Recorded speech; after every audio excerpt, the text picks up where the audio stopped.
D രാജയ്ക്ക് പകരം ആര് general സെക്രട്ടറിയാകുമെന്ന കാര്യത്തിൽ കേരളത്തിന്റെ നിലപാടായിരിക്കും ഏറെ നിർണായകമാവുക. രാജ്യത്തെ ഏറ്റവും വലിയ CPI ഘടകത്തിന്റെ പിന്തുണയില്ലാതെ പുതിയ ദേശീയ കൗൺസിലിന്റെയും ജനറൽ സെക്രട്ടറിയുടെയും തെരഞ്ഞെടുപ്പ് സാധ്യമാകില്ല. നേതൃസമിതിയിൽ അംഗമായിരിക്കുന്നതിന് 75 വയസ്സ് പ്രായപരിധി മാനദണ്ഡം കർശനമായി നടപ്പാക്കണമെന്ന് കേരള ഘടകം ശഠിച്ചു കഴിഞ്ഞാൽ നിലവിലുള്ള ജനറൽ സെക്രട്ടറി ഡി രാജയ്ക്ക് സ്ഥാനമൊഴിയേണ്ടി വരും. പഞ്ചാബിലെ ചണ്ഡീഗഡിൽ നടക്കുന്ന CPIയുടെ 25ാമത് പാർട്ടി കോൺഗ്രസിൽ ഏറ്റവും കൂടുതൽ പ്രതിനിധികൾ പങ്കെടുക്കുന്നതും കേരളത്തിൽ നിന്നാണ്. 100 പ്രതിനിധികളാണ് കേരളത്തിലെ പാർട്ടി ഘടകത്തെ പ്രതിനിധീകരിച്ചുകൊണ്ട് പാർട്ടി കോൺഗ്രസിന് എത്തിയിരിക്കുന്നത്. ഇതിന് വിപരീതമായ പാർട്ടി കോൺഗ്രസിൽ പ്രായപരിധിയിൽ ഇളവ് നൽകാനുള്ള തീരുമാനത്തെ അനുകൂലിച്ചു കഴിഞ്ഞാൽ സംസ്ഥാനത്തെ പാർട്ടിയിൽ വലിയ പ്രതിസന്ധി ഉണ്ടാകും. പുറമേക്ക് ഐക്യം പ്രകടമാണെങ്കിലും ആലപ്പുഴ സംസ്ഥാന സമ്മേളനത്തിന് ശേഷവും കേരളത്തിലെ CPIയിൽ അഭിപ്രായ ഭിന്നത ശക്തമാണ്. ഈ സാഹചര്യത്തിൽ 75 വയസ്സ് പ്രായപരിധിയിൽ ഇളവ് നൽകി ഡി രാജയെ വീണ്ടും ദേശീയ ജനറൽ സെക്രട്ടറിയായി തുടരാൻ അനുവദിക്കുന്നത് അചിന്തനീയമാണ്.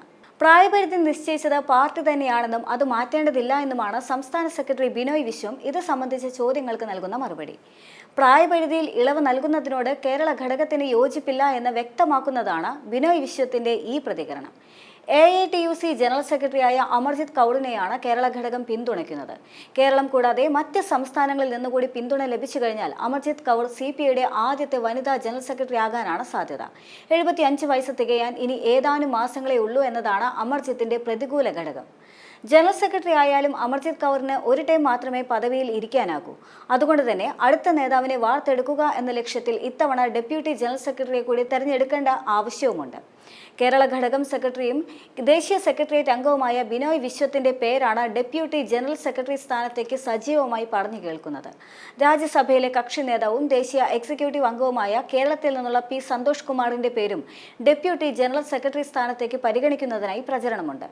വിജയവാഡ പാർട്ടി കോൺഗ്രസിൽ വെച്ച് മാത്രം ദേശീയ എക്സിക്യൂട്ടീവ് അംഗമായി തെരഞ്ഞെടുക്കപ്പെട്ട P. സന്തോഷ് കുമാർ ഡൽഹി കേന്ദ്രവുമായി പ്രവർത്തിക്കുന്നതിനാൽ ഡെപ്യൂട്ടി ജനറൽ സെക്രട്ടറി സ്ഥാനത്തേക്ക് കൂടുതൽ സാധ്യതയുണ്ട്. എന്നാൽ ദേശീയ ജനറൽ സെക്രട്ടറി സ്ഥാനത്തും കണ്ണുള്ള സംസ്ഥാന സെക്രട്ടറിയായ ബിനോയ് വിശ്വം തന്നെ മറികടന്നുകൊണ്ട് കേരളത്തിൽ നിന്ന് മറ്റൊരു നേതാവ് ജനറൽ സെക്രട്ടറി ആകുന്നതിനെ അനുകൂലിക്കുമോ എന്നതാണ് ഇനി അറിയാനുള്ളത്.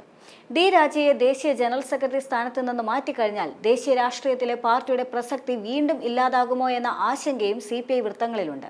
ദേശീയ തലത്തിൽ പ്രതിപക്ഷ നിരയിലെ പരിചിതമായ മുഖമാണ് ഡി രാജ. കോൺഗ്രസ് അടക്കമുള്ള പ്രതിപക്ഷത്തെ നയിക്കുന്ന പാർട്ടികളുടെ നേതൃത്വവുമായി അടുപ്പമുള്ള നേതാവും രാജ മാത്രമാണ്.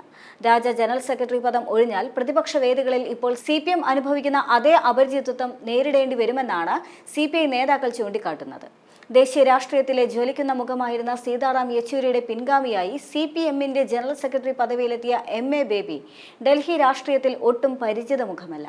സംസ്ഥാനത്തെ പാർട്ടി സമ്മേളനങ്ങളിൽ ലോക്കൽ തലം തൊട്ട് 75 വയസ്സ് പ്രായപരിധി നടപ്പാക്കിയാണ് സംസ്ഥാന സമ്മേളനം വരെയുള്ള സമ്മേളനങ്ങൾ പൂർത്തിയാക്കിയത്.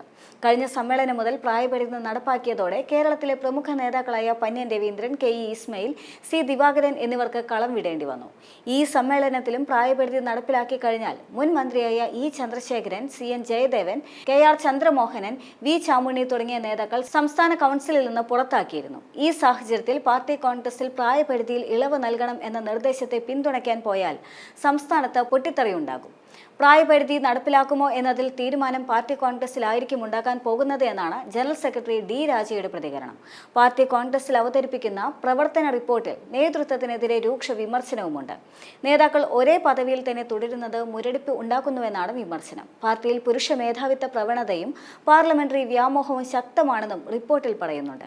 യുവജന വിദ്യാർത്ഥി സംഘടന നിർജ്ജീവമാണെന്നും വിമർശനമുണ്ട്. ചിലരെ പാർലമെന്ററി വ്യാമോഹം ശക്തമായി ബാധിച്ചിട്ടുണ്ട്. സീറ്റ് കിട്ടാത്തവർ ഉടൻ തന്നെ പാർട്ടി വിടുന്നത് ഇതിന്റെ ഉദാഹരണമാണ്. ചിലർ പാർട്ടി സ്ഥാനം ഉപേക്ഷിച്ച് പണം ഉണ്ടാക്കുന്നുവെന്നും വിമർശനമുണ്ട്. പാർട്ടി അംഗങ്ങളിലും അനുയായികളിലും ആഡംബര പ്രവണതയുണ്ട്. സ്വകാര്യ പരിപാടികൾക്കായി വൻതോതിൽ പണം ചെലവഴിക്കുന്നുണ്ട്. രാഷ്ട്രീയ ആവശ്യം മുന്നോട്ട് വയ്ക്കാതെ പാർട്ടി നേതാക്കൾ പണം പിരിക്കുന്നതായും പ്രവർത്തന റിപ്പോർട്ടിൽ വിമർശനമുണ്ട്.